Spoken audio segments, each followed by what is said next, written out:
Okay, we're going to check a gas dryer no fire problem. And so when I was trying to clean out some of this lint around here, I accidentally bumped one of the wires on the flame sensor. This is your flame sensor right here. Now this thing's unplugged. You always want to unplug these before you mess with them, because these wires, one of these wires may be hot here. So anyway, I just bumped it trying to pull out some of this lint, and the whole thing came off this the flame sensor. And so that indicates to me that we need a new flame sensor. So I have another flame sensor here, and usually the way I check them is, now you can do a temporary check. Don't try this at home, but these are the two flame sensor wires. If you touch these two wires together and you plug it in, turn it on, that igniter should light inside there. And then if you separate them, then the fire should go if you have it hooked up to the gas. This is just for informational theory purposes only. So basically when I check the flame sensor, you have to pull it off. There's just this one screw here that holds it on. And if you pull it off and put it on your meter and just check for continuity, it should have continuity. And so, good.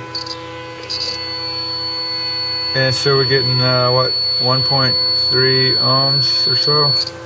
Anyway, that's how to check. And then also, if you need to check the igniter, you just separate here. Make sure you got continuity in the igniter, and or you can check for voltage coming out of here. And when you,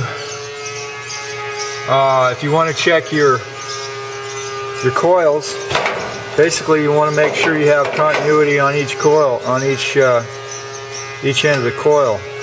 So you have continuity here.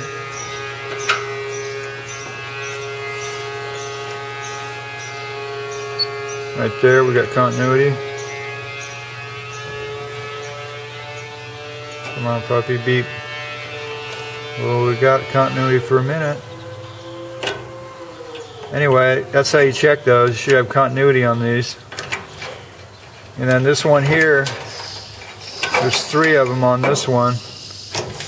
And you should have continuity between these 2 on the side, and then continuity between the one in the middle on the side. So between the one in the middle on the side, you should have continuity, and then between the middle and the other side, you should have continuity.